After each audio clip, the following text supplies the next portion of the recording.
नमस्कार दोस्तों, स्वागत करता हूं आपका द ट्रू साइड बाय अमृत में। तो 2024 का लोकसभा इलेक्शन आने वाला है और हमें पता भी नहीं चला कि ये 5 साल कैसे निकल गए। तो मैंने एक नई सीरीज के बारे में सोचा है दोस्तों, और इसमें हम वोटिंग अवेयरनेस के बारे में बात करेंगे। तो मेनली जो पॉइंट्स मैं इस वीडियो में डिस्कस करने वाला हूँ वो है कि क्या 2024 में भी आप जिसको सेलेक्ट करने जा रहे हैं, आप जिसको वोट देने जा रहे हैं, वो क्या रियल में आपके वोट को डिजर्व करता है। क्योंकि वोटिंग एक ऐसी चीज है जिसमें हमें बहुत ही अवेयर होके और इसे बहुत ही समझदारी से करना पड़ता है। क्यों? क्योंकि 5 साल के लिए आप अपने देश का मुखिया चुनने जा रहे हैं। ये कोई मामूली चीज नहीं है कि जैसे आप अपने घर में किसी को रिस्पॉन्सिबल बनाते हो घर संभालने के लिए, तो उसका चुनाव बहुत ही बारीकी से हमें करना चाहिए। और इस वीडियो में मैं जितने भी पॉइंट्स आपको बताने वाला हूं वो पूरे लॉजिकल और सच के आधार पे आधारित होंगे। मतलब कि हर एक फैक्ट्स जो मैं आपके साथ शेयर करूंगा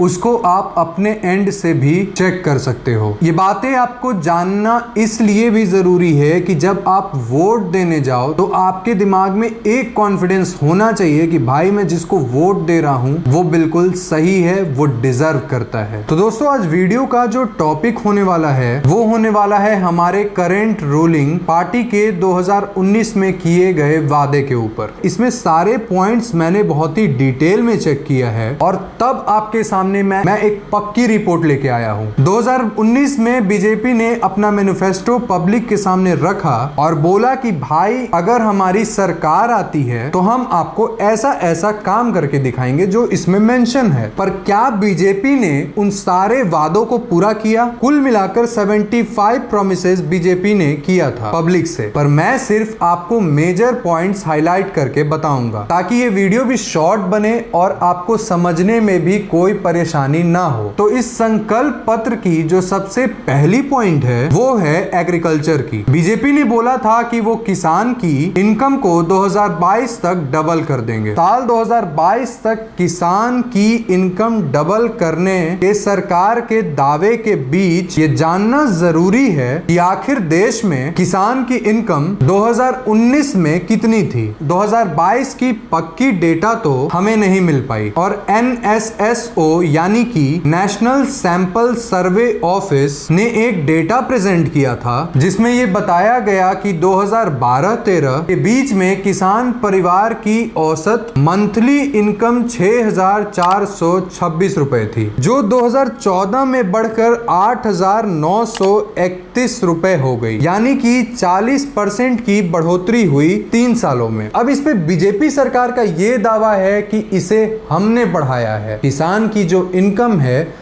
उसे हमने बढ़ाया है। जबकि ध्यान देने वाली बात यह है कि बीजेपी ने अपनी सरकार 2014 में बनाई थी, फिर वो 3 साल का दावा कैसे कर सकते हैं। एक बड़ी ही अच्छी योजना भी बीजेपी सरकार ने लाया था जिसे हम PM किसान सम्मान निधि का नाम दिया गया था। इस योजना में सरकार ने बोला कि वो हर एक किसान परिवार को प्रति वर्ष 6,000 रुपए देंगे। 6,000 के हिसाब से अगर आप जोड़ेंगे तो ये हर महीने 500 रुपए हो जाती है। अब आप ही बताओ कि इस महंगाई वाली घड़ी में 500 रुपए में एक परिवार कैसे चल सकता है। टाइम्स ऑफ इंडिया की एक रिपोर्ट के मुताबिक कुछ स्टेट्स ऐसे हैं जिनकी इनकम 2018 से 22 में डबल हुई, जैसे कि महाराष्ट्र और कर्नाटका। ये कुछ डिटेल्स हैं जिनमें आप साफ साफ देख सकते हैं कि इन स्टेट्स की जो इनकम है वो किस प्रकार बढ़ी और किस फसल से बढ़ी। बीजेपी की दूसरी जो टारगेट थी वो थी यूथ और एजुकेशन को बेहतर बनाने की। अब इसमें इन्होंने बोला था कि ये सभी सरकारी स्कूल को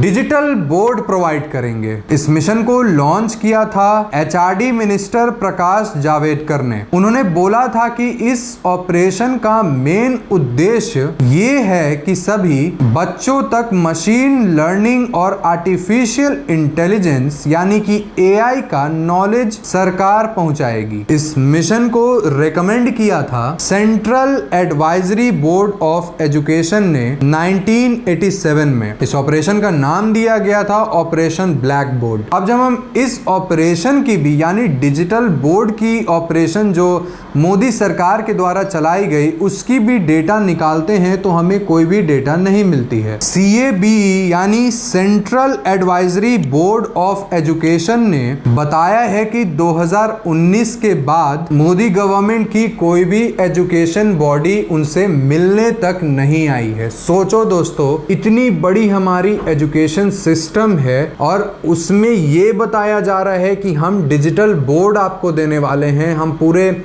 इंडिया में डिजिटलाइजेशन के तहत बच्चों को आर्टिफिशियल इंटेलिजेंस और मशीन लर्निंग की जो लैंग्वेज है वो सिखाने वाले हैं। और बाद में जब हम इस डेटा पे फोकस करते हैं तो हमें ये पता चल रहा है कि भाई यहाँ पे तो सेंट्रल एडवाइजरी बोर्ड जो कि मिनिस्ट्री में हमारे आती है उससे तक सलाह नहीं लिया जाता है, उससे एक मीटिंग तक नहीं किया जाता है। और जब मैंने इसमें डेटा खोजना चालू किया कि भाई आखिर कितने जगह पे डिजिटल बोर्ड को लगाया गया है तो इसमें मुझे कोई भी डेटा मिनिस्ट्री के वेबसाइट्स पे नहीं मिल पा रही है। इस मीटिंग में union education minister, state education minister और हेड ऑफ बॉडीज जैसे कि CBSE बोर्ड के हेड ये लोग शामिल होते हैं और तब डिसीजन लिया जाता है। लेकिन यहाँ पे 2019 के बाद से तो कोई मीटिंग ही नहीं हुई है तो आखिर कोई डिसीजन कैसे लिया जाएगा। एजुकेशन मिनिस्ट्री रिकॉर्ड्स के मुताबिक ये कुछ डिकेड्स में पहली बार वो देख रहे हैं कि सरकार के पास मीटिंग करने तक की फुर्सत नहीं है। अब आप ही बताइए कि इस मिशन में कितना काम हुआ है, आखिर ये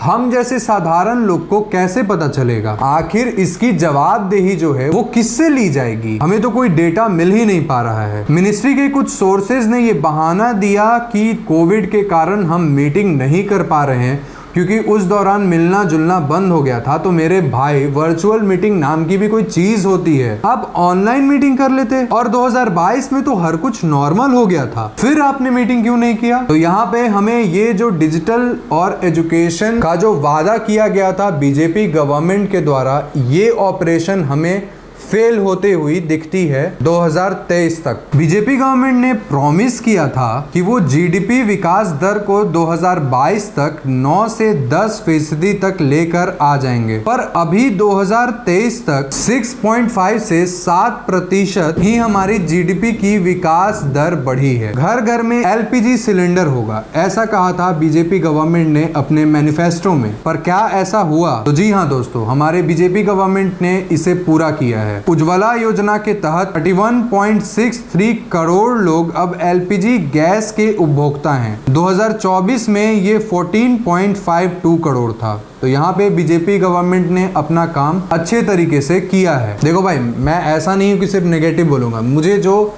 डेटा मिलेगा मैं उसके हिसाब से ही आपको एक एक चीज़ बताऊँगा। अगर डेटा में मुझे मिलेगा कि काम नहीं किया गया है तो मैं यही बोलूंगा कि काम नहीं किया गया है। भारतीय रेलवे को लेकर बीजेपी गवर्नमेंट ने कहा था कि सुरक्षा मानक ऐसे होंगे कि ट्रेन दुर्घटना में कभी भी किसी की मृत्यु नहीं होगी, पर क्या ऐसा हुआ? आपको बता दें कि तकरीब 13 मिलियन लोग प्रतिदिन भारतीय रेलवे का प्रयोग करते हैं और इन सबों की जान की गारंटी जो होती है वो सरकार के हाथ में होती है। अब 2012 में जो ट्रेन दुर्घटना की औसतन जो संख्या थी वो थी 0.12%, जो कि 2022 में घटकर 0.03 हो गई, यानी कि ट्रेन दुर्घटना अब कम हुई है। 2020 से 2021 के बीच में सरकार को ट्रेन दुर्घटना में एक भी मौत की खबर नहीं मिली और इस पे ये बहुत गर्व करते हैं। पर भाई उस टाइम पे कोविड की महामारी चल रही थी, ट्रेन चल ही नहीं रहा था, तो लोग की मृत्यु कैसे होगी। वही 2021 में जब सब कुछ नॉर्मल हो गया तो राष्ट्रीय अपराध रिकॉर्ड के अनुसार रेलवे दुर्घटना में 16,4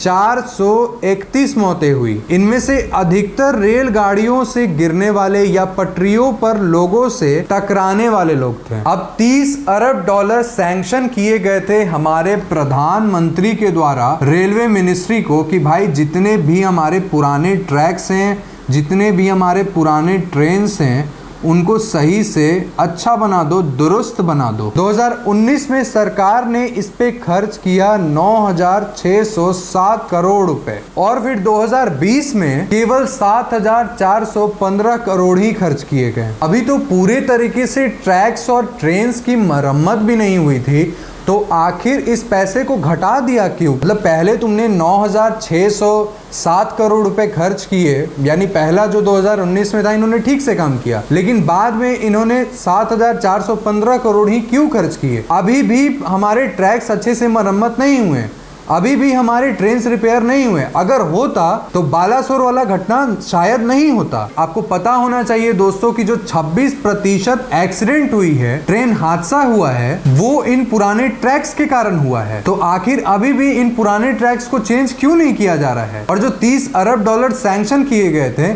क्या वो पैसा खत्म हो गया? क्या आपने सारा पैसा रेलवे मिनिस्ट्री में लगाया, रेलवे के काम में लगाया? अगर नहीं लगाया तो उसका जवाब दो। मोदी जी ने एक और वादा किया था कि 2022 तक हर भारतीय के पास अपना घर होगा, पर क्या ऐसा हुआ? प्रधानमंत्री आवास योजना के तहत सरकारी आंकड़ों के हिसाब से अब तक 65 लाख घरों को बनाया गया है। आपको बता दें कि 2024 तक सरकार ने इसको एक्सटेंड कर दिया है। बीजेपी गवर्नमेंट ने बोला कि अगर उनकी सरकार फिर से आती है तो वो 122 लाख घर और बनाने का काम करेंगे। प्रधानमंत्री आवास योजना का लाभ उन लोगों को मिलता है जिनकी आर्थिक स्थिति सही नहीं होती है। इसमें 3 तरीके का इनकम स्लैब को डिजाइन किया गया है और उसी के अकॉर्डिंग आपके घर बनाने की जो राशि है उसे सैंक्शन किया जाता है। अब इस पे जो मैंने अपना रिसर्च किया तो मुझे पता लगा कि यूएन के रिपोर्ट के मुताबिक हमारे देश में 813.5 मिलियन लोग गरीबी रेखा के नीचे आते हैं, यानी कि 82 करोड़ लोग क्राइसिस में आते हैं और वो गरीब हैं। अब इसके हिसाब से 65 लाख घर तो बिल्कुल भी जस्टिस नहीं कर रहा। अब अगर हम नॉर्मली एक घर में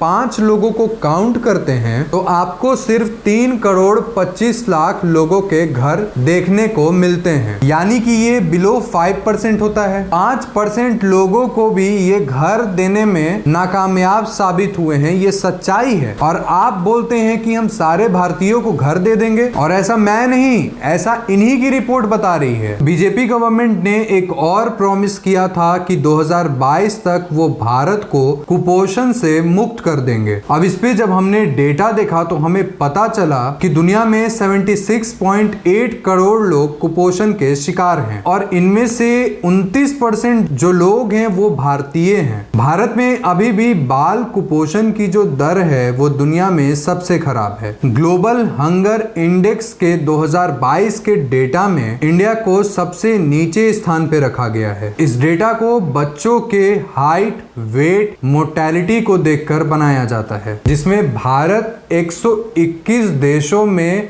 107वें पोजीशन पे है। अब आप सोचिए कि हमारे यहाँ बाल कुपोषण की जो औसत स्तर है वो कितनी खराब है, वो कितनी दयनीय है। यानी कि आज भी हमारे यहाँ खाने में दिक्कत है, तभी तो कुपोषण हो रहा है। अगर खाने में दिक्कत ना होता तो कुपोषण कैसे होता? बीजेपी गवर्नमेंट ने अपने एक और वादे में कहा था कि वो 2022 तक भारत में 175 गीगावाट रिन्यूएबल एनर्जी से लाया जाएगा, जो कि उस टाइम पे 80 गीगावाट था। उस समय यानी 2019 में वो 80 गीगावाट था। और जो बीजेपी गवर्नमेंट, मोदी गवर्नमेंट ने अपने मैनिफेस्टो में बोला था कि भाई हम 2022 तक इस 80 गीगावाट को 175 गीगावाट में बदल देंगे रिन्यूएबल एनर्जी लाकर। पर जब हम 2022 की डेटा को देखते हैं तो 172 गीगावाट की प्रोडक्शन हमें रिन्यूएबल एनर्जी में देखने को मिलती है। बट ये एक ठीक ठाक हिसाब है, क्योंकि अगर उन्होंने 175 गीगावाट के लिए बोला था, अगर वो 172 तक कर पा रहे हैं तो ये एक अच्छी बात है, ये एक पॉजिटिव चीज हमें देखने को मिल रही है बीजेपी गवर्नमेंट के मैनिफेस्टो में, यानी जो मैनिफेस्ट किया था उन्होंने वो उसके नियर अबाउट आ चुके हैं। अगर बात करें एम्प्लॉयमेंट की यानी कि रोजगार की, तो ये आपके दिमाग को घुमा कर रख देगा। अगर आप इसके डेटा को देखिएगा तो आपको चक्कर सा आने लगेगा। मतलब सरकार अपने दिए गए डेटा में ही आकर फंस जा रही है। एनएसओ के पीरियोडिक लेबर फोर्स सर्वे के ताजा आंकड़ों के मुताबिक देश में 2019-20 के मुकाबले कोविड महामारी के पहले साल यानी 2021 में बेरोजगारी में गिरावट आई है। 2019-20 में जो आंकड़ा था बेरोजगारी का वो था 4.8%, वहीं 2021 में गिरकर ये आ गया 4.2% पर। यानी 2019 में ये था 4.8% और 2021 में ये हो गया 4.2%। यानी 2021 में बहुत लोगों को रोजगार मिला होगा, तभी तो ये 4.2% पे आया होगा। अब कुल मिलाकर जब मैं ये डेटा देखता हूं तो इस डेटा के मुताबिक ये कहा गया है कि भारत की स्थिति बेरोजगारी के मामले में अच्छी है, यानी यहाँ पे लोगों को रोजगार मिल रहा है। वही राष्ट्रीय और अंतर्राष्ट्रीय स्तर पर जितनी भी समीक्षा हुई है उसमें ये पाया गया है कि महामारी के पहले साल में लाखों लोगों की नौकरियां चली गई थी। कोविड महामारी के दौरान आपको भी पता है कि बहुत सारे लोगों की नौकरी छिन गई थी। वही वर्ल्ड बैंक अपने डेटा के अनुसार ये बताता है कि भारत में बेरोजगारी दर 8% पर पहुंच चुकी है, जो कि 2019 में 5.3% था और 2021 में 6% था। अब हमें किसकी बात माननी चाहिए? या तो हम वर्ल्ड बैंक की बात मान ले या तो हम अपनी सरकार की बात माने, यानी बीजेपी गवर्नमेंट की बात माने।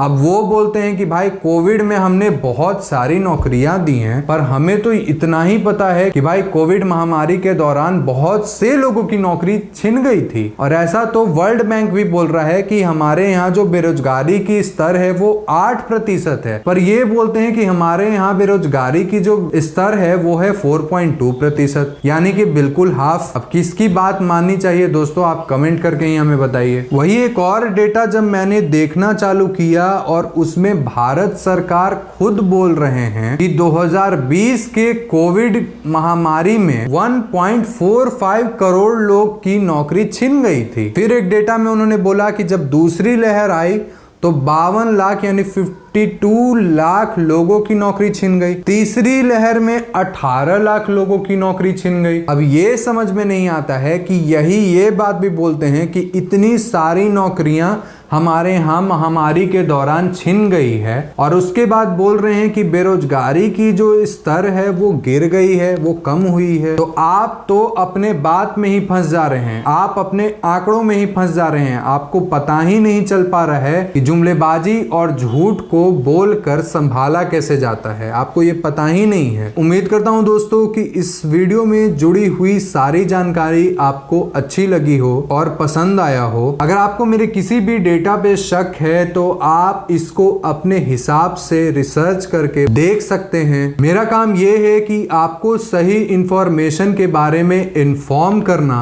और आपका काम ये है कि आप अपनी आंखें खोलें और सही चीजों को देखें। वीडियो कैसा लगा ये कमेंट करके हमें जरूर बताएं और कोशिश करें कि इस वीडियो को और इंफॉर्मेशन को ज्यादा से ज्यादा लोगों तक शेयर करें, ताकि मेरी जो बात है वो ज्यादा से ज्यादा लोग को पता चल सके और वो अवेयर हो सके। क्योंकि भाई जिसको आप लाने वाले हो, जिसको मालिक बनाने वाले हो, आपको पता होनी चाहिए कि 2 बार की सरकार में उन्होंने कितना काम किया है और कितना नहीं किया है। जो पढ़े लिखे लोग नहीं हैं उनका तो अलग बात है, पर अगर आप पढ़े लिखे हो तो हाथ जोड़ के विनती है कि आप संभल जाइए, गलत हाथों में हमारे देश को मत दीजिए। धन्यवाद, जय हिंद।